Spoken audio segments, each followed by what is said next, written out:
Hey, good morning, grace and peace. My name is Paul Dezay, and welcome to Find the Intersection.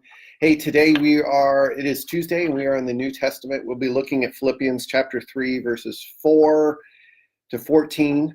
Philippians 3, 4b through 14. That's where we're going to be hanging out today, looking at that. I hope you're having a great week. So far this week, it looks like the temperatures are going to increase, which I am super excited about. All right, so let's jump in. Philippians, this is Paul's letter to a church that he loves dearly. When he was in prison, they provided a financial gift to him, so he loves them. There's a partnership he talks about, this idea of fellowship or partnership, that is, they're working together for the same cause. And his issue that is going on in this time, the context is that there are people that are in this church and surrounding churches that believe that people should be circumcised when they become new believers. And so that's the issue. And so Paul's kind of correcting that in his response in chapter 3 of Philippians. There's so much good stuff in here. We could definitely come up with dozens of significant nuggets that are in this passage. The one thing that jumped out immediately was this phrase, infinite value of knowing Christ. Infinite value of knowing Christ. So Paul gives his resume. He talks about from birth he was circumcised on the 8th day, so he's using the circumcision language. He was a Pharisee, observed the law. He was blameless. He persecuted Christians. He was a Pharisee through and through. He was a perfect Jew through and through.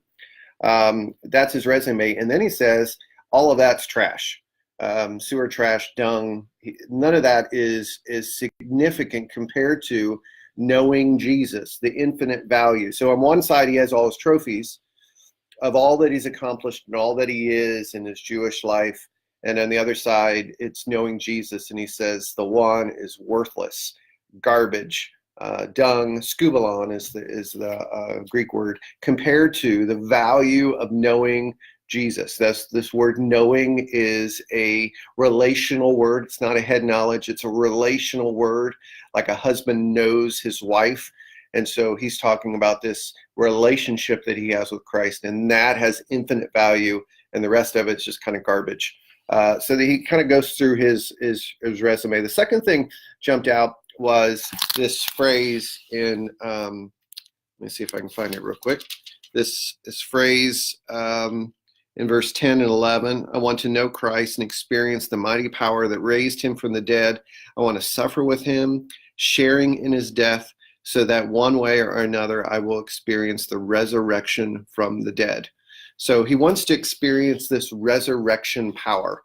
Now, Paul's in prison. He's on death row. And so he really believes that he is following Jesus, even participating in the sufferings of Christ, and hopes that when he dies, that he will experience the same resurrection of the dead that that Jesus experienced. And so he wants to experience. Now, that word experience is incredibly important. It's not, again, head knowledge, where the Jewish people, in his critique of the Jewish people, they were going through the motions and doing things out of kind of an empty ritual. They were doing things and emphasized the head knowledge versus the relational experience. So that word experience is incredibly important. And I love the phrase suffer with Jesus, share in his sufferings, participate in his sufferings. That's what Paul's desire is he's suffering in prison on death row. He wants to share in that, participate in those sufferings. And I step back here and look at that just for a second, look at me. I'm like, who am I to think that I shouldn't suffer? Who am I to think that my life should be just like, perfect or whatever? He wants to help the Philippian church understand that suffering is part of what it means to follow Jesus. And the third thing that jumped out to me is this idea of a pursuit of perfection, ignoring what is past and pushing forward, pressing on towards perfection. Now, perfection in our world means everything is perfect. You do everything, dot every I, cross every T. But in that world, the idea of perfection is perfection in mission. It's like a chair, for example. What is the purpose of a chair? A purpose of a chair is for somebody to sit in it. It could be beat up, it could be broken in certain aspects, but as long as it holds the person, if it feels it's perfect in its mission. And so what Paul is talking is he's pushing forward, he's pressing on towards the perfection, not in him in the ability to do every little thing, but he's a broken mess, and he wants to be perfect in his partnership with Jesus to fulfill his mission that he was created for, which is to spread the good news. And he's doing it even from prison. So I love that. And I guess there's this idea of pushing on, pressing on in maturity, and then ultimately when he dies to be with Jesus.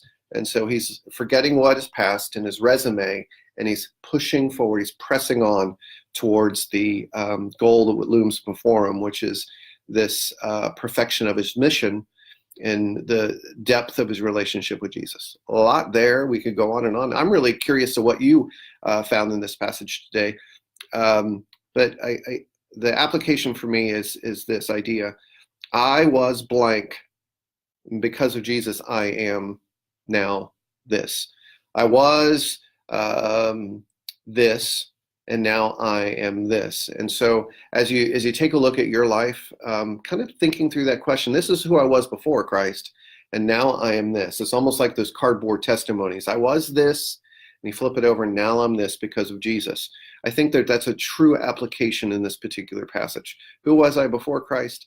And now who am I because of Christ? Anyway, those are some of the things that I've been thinking about today. Hopefully you enjoy this particular passage. And of course, as always, share your thoughts in the comments so that we can learn from another. It's not a one-way thing here. It's a two-way street. So God is speaking to you, and I need to learn from you. So if you could share your thoughts in the comments, even if it's just a few words that stood out to you, I really would appreciate it. And tomorrow we're going to be back with Isaiah 43.